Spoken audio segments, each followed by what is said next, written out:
வணக்கம். All in one zone gardening வீடியோஸ்க்கு உங்களை அன்போடு வரவேற்கிறேன். இது கார்டனிங் வீடியோஸுங்க. இதான் நம்மளுடைய சேனலை ஃபஸ்ட் டைம் பார்க்குறவங்களா இருந்தாலும் சப்ஸ்கிரைப் பண்ணாமல் பார்க்குறவங்களா இருந்தாலும் சரி, நம்ம சேனலை சப்ஸ்கிரைப் பண்ணிக்கோங்க. கூடவே அந்த பெல் பட்டனை ப்ரெஸ் பண்ணிக்கோங்க. ஆல் என்கின்ற ஆப்ஷனையும் ப்ரெஸ் பண்ணிக்கோங்க. அப்போ தான் நான் போடுற வீடியோஸ் எல்லாம் உங்களுக்கு உடனுக்குடன் நோட்டிஃபிகேஷனில் தெரிய வரும். பாருங்கள், இதை பார்த்துட்ருக்கிறது இது எங்கள் வீட்டில் வளர்ந்த கொய்யா மரங்க. எவ்வளோ பெருசாக செழிப்பாக வளர்ந்துருக்கு பாருங்கள். சின்ன செடியாக கொண்டு வந்து வச்சேன். நிறையா காய் காய்ச்சிருக்கு பாருங்கள், கொத்து கொத்தாக. இதில் ஏராளமான சத்துக்கள் இருக்குங்க. கொய்யா பழத்தில் நார்ச்சத்து, ஃபைபர் இருக்குது, புரோட்டீன் இருக்குது, மல்டி மினரல்ஸ் இருக்குது. கொய்யா பழம் சாப்பிட்டா நமக்கு செரிமானத்துக்கு உதவும், ஜீரண சக்தியை கொடுக்கும். அதுக்கப்புறம் நோய் எதிர்ப்பு சக்திங்க, இம்யூனிட்டி பாடியில் நமக்கு இம்யூனிட்டி டெவலப் ஆகும், நோய் வராமல் பாதுகாக்கும். அதனால் நம்ம தினம் ஒரு கொய்யாப்பழம் எடுத்துக்கிறது நல்லது. அதே மாதிரி நம்ம அந்த கொய்யாப்பழம் சாப்பிட்டோன்னா ஜீரண சக்தி, அதாவது நமக்கு மலச்சிக்கல், இந்த கேஸ்ட்ரைட்டிஸ் ப்ராப்ளம், இந்த அசிடிட்டி அதெல்லாம் வராமல் இருக்கும். இன்னும் பார்த்தோம்னா நம்ம கொய்யா இலை டீ கூட போட்டு குடிக்கலாங்க. கொய்யா இலையில் அவ்வளவு மல்டி மினரல்ஸ் இருக்குது. அதில் அயர்ன் இருக்குது, ப்ரோட்டீன்ஸ் இருக்குது, ஃபைபர் இருக்குது, எல்லா கண்டென்ட்ஸ் மினரல்ஸ் இருக்குது, மல்டி விட்டமின்ஸ் இருக்குங்க. அந்த கொய்யா இலையை நம்ம பறிச்சுட்டு நம்ம கொதிக்கிற வெந்நீரில் காய்ச்சிட்டு இந்த இலைகளை 2 இலைகளை போட்டு கொதிக்க வச்சு நம்ம கூட கொஞ்சோண்டு உப்பு போட்டு நம்ம குடிக்கலாம், டீ மாதிரி குடிக்கலாம். அப்போது அது ஜீரண சக்திக்கு உதவும், மலச்சிக்கல் சேராமல் இருக்கும். மற்றும் நமக்கு வாயில் இருக்கிற அந்த துர்நாற்றம் போகும். அதனால் கொய்யா டீ ரொம்ப நல்லதுங்க. அதே மாதிரி பல் சொத்தையாகும். சில பேருக்கு பல்லில் நிறைய ப்ராப்ளம் இருக்கும். பல் சொத்தையாகும், பல்லுலேருந்து சீர் வழியும், பல்லில் ரத்தம் வரும். அந்த மாதிரி இருக்கிற நேரங்களில் என்ன பண்ணணுன்னா, கொய்யா இலையை நல்லா கொதிக்க வைக்கணும். கொதிக்க வச்சோன்னா, தண்ணி போட்டு கொதிக்க வச்சோன்னா அதை வடிகட்டிட்டு நம்ம வாயில் கொப்பளிச்சிட்டு வந்துகிட்டே இருக்கணுங்க. நைட் டைம் கொப்பளிச்சிட்டு வரணும். நைட் டைம் கொப்பளிச்சிட்டு வரும்பொழுது நம்மளுடைய பல்லில் இருக்கிற சீர் வழியிறது, ரத்தம் கொட்டுறது இதெல்லாம் நின்று போகும். அதே மாதிரி அடிக்கடி சொத்தை வருது, அதெல்லாம் நின்று போகுங்க. பாருங்கள் எவ்வளோ நல்லா இருக்குது பாருங்கள், எவ்வளோ காய் பாருங்கள், கொத்தாக காய் இருக்குது பாருங்கள். அருமையாக இருக்குல்ல, பார்க்குறதுக்கே நல்லா இருக்குது பாருங்கள். அதே மாதிரி இந்த கொய்யா பழத்தை பார்த்தோன்னா நம்ம சாப்பிட்டோன்னா அது ரத்த சர்க்கரையை கட்டுப்படுத்துங்க. அதே மாதிரி நம்மளோட வெயிட் நார்மலாக இருக்கும், அதாவது ஒபிசிட்டி இல்லாமல் வச்சுக்கும் கொய்யா பழம் சாப்பிட்டுட்டு வந்தால். அதுக்கப்புறம் உடல் ஆரோக்கியத்தை மேம்படுத்தும், சரும நோய்கள் வராது, சரும நோய்கள் வராமல் நம்மளை பாதுகாக்கும் இந்த கொய்யா பழம். அதனால் கொய்யா பழத்தை நம்ம அடிக்கடி நம்ம உணவில் சாப்பிட்டு வரணும். கொய்யா பழத்தில் வைட்டமின் சி இருக்குங்க. அதே மாதிரி வைட்டமின் பி, ப்ராஸ்ட்ரேட், அதே மாதிரி பொட்டாசியம், கார்போஹைட்ரேட்ஸ், ஃபைபர் கண்டென்ட்டு இதெல்லாம் இருக்குங்க. இது நமக்கு அடிக்கடி சளி பிடிக்குது பாருங்கள். சில பேருக்கு அந்த சளி பிடிக்கிறதெல்லாம் வராமல் பாதுகாக்கும். அதாவது வைட்டமின் சி, நம்மளோட உடலில் வைட்டமின் சி அதிகம் சாப்பிட இந்த பழங்கள், ஆரஞ்சு பழம், சாத்துக்குடி, கொய்யா இதெல்லாம் சாப்பிட நமக்கு சளி பிடிக்கிறது இதெல்லாம் நீங்கும். அடிக்கடி சளி தொந்தரவு, இருமல் அதெல்லாம் நீங்கும். அதனால் நம்ம அடிக்கடி நம்ம உணவில் கொய்யா பழத்தை எடுத்துக்கிறது நல்லது. எங்கள் வீட்டு கொய்யா சாப்பிடுவோம். ஆனால் சாப்பிடும்போது என்ன ஆகும்னா, ஓரத்தில் கொஞ்சம் புளிக்கிற மாதிரி இருக்கும். எங்களோடது உள்ளு பக்கம் வெள்ளை கொய்யாங்க, சிகப்பு கலர் கிடையாது, வெள்ளையில் இருக்கும். அது சாப்பிடோன்னா கொஞ்சம் லேசாக புளிக்கிற மாதிரி இருக்கும். நம்ம எடுத்து பறித்து சாப்பிட்றதுக்குள்ளே அணில் கடிச்சிடுறது. அதனால் கொய்யாவே முழுமையாக எங்களுக்கு சில சமயம் கிடைக்காது, சிலது தான் விழும். சில சமயம் நாங்கள் அப்படியே பறிச்சிப்போம். இந்த கொய்யா மரம் பராமரிக்கிறது ரொம்ப ஈஸி. நம்ம தொட்டியில் கூட வாங்கி வைக்கலாங்க. அதை மரம்னு சொல்லலாம், பிளான்ட்டு செடின்னு சொல்லலாம். சின்ன செடி வெரைட்டி தான் இது.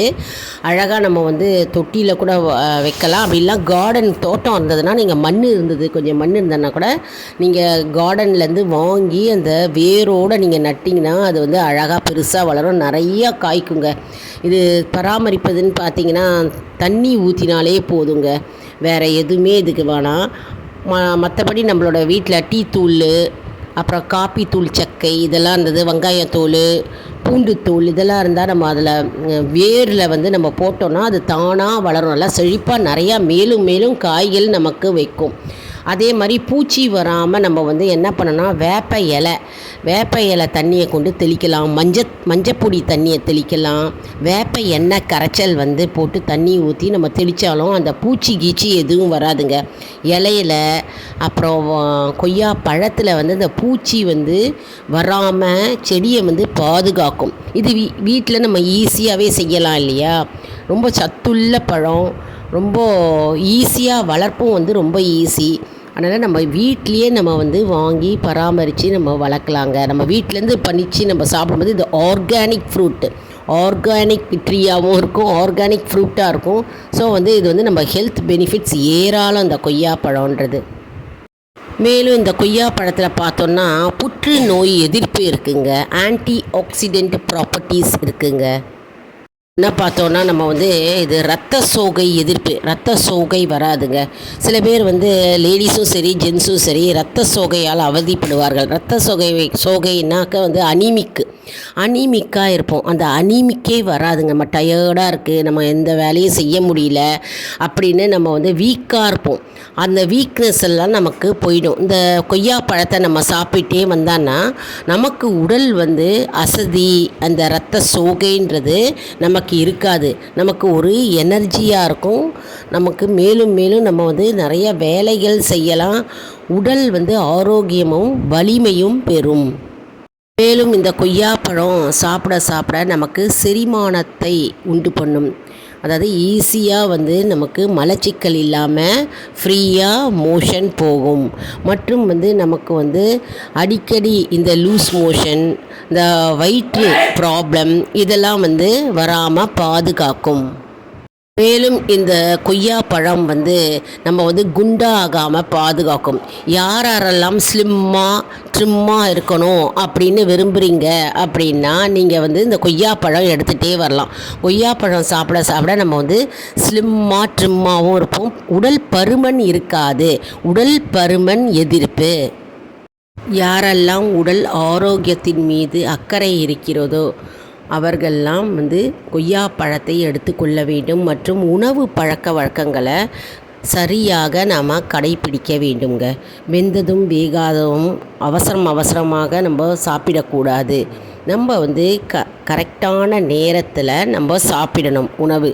மற்றும் வந்து அடிக்கடி ஆன்லைனில் புக் செய்து நம்ம வந்து உணவு சாப்பிடும் பழக்கம் இருக்கக்கூடாது. அப்படி இருந்தால் நம்மளுடைய வயிற்றுக்கு அது உபாதையாக மாறும். மற்றும் வந்து நம்ம முன்னோர்கள் எப்படி ஆரோக்கியமாக வாழ்ந்தாருங்க அந்த காலத்தில்.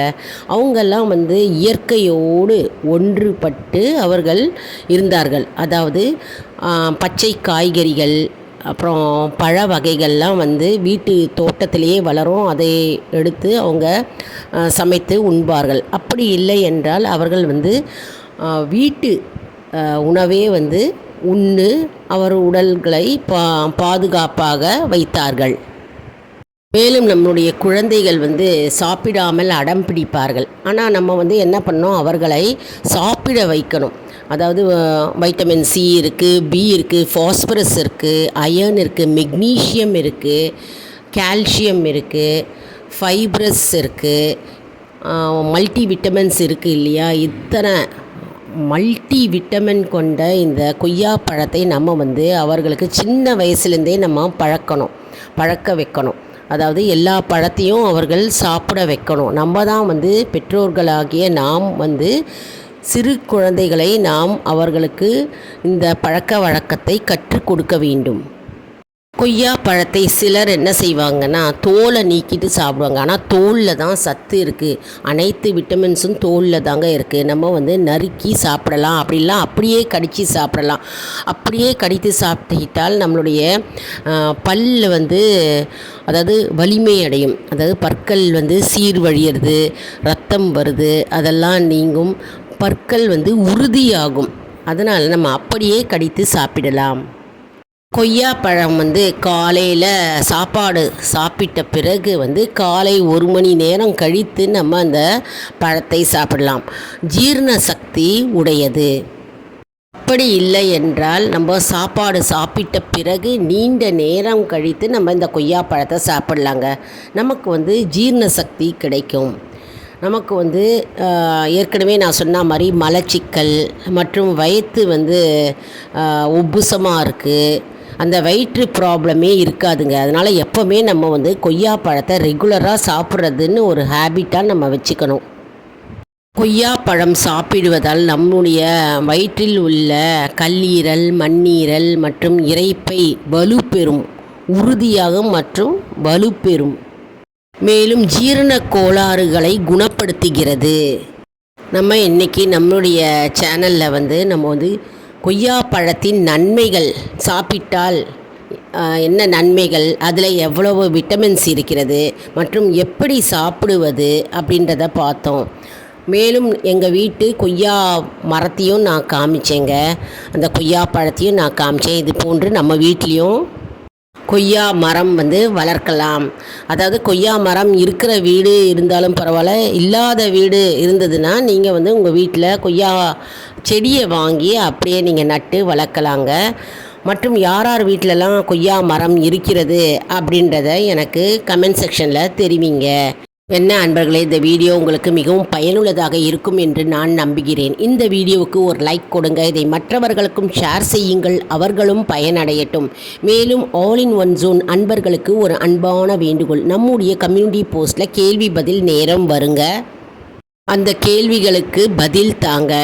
இது சப்ஸ்கிரைப் செய்தவர்களுக்கு மட்டுமே தெரிய வரும். அதனால் நம்மளுடைய சேனலை மறக்காமல் சப்ஸ்கிரைப் செய்து கொள்ளுங்கள். அடுத்த வீடியோவில் வேறு ஒரு தலைப்புடன் உங்களை சந்திக்கிறேன். நன்றி, வணக்கம்.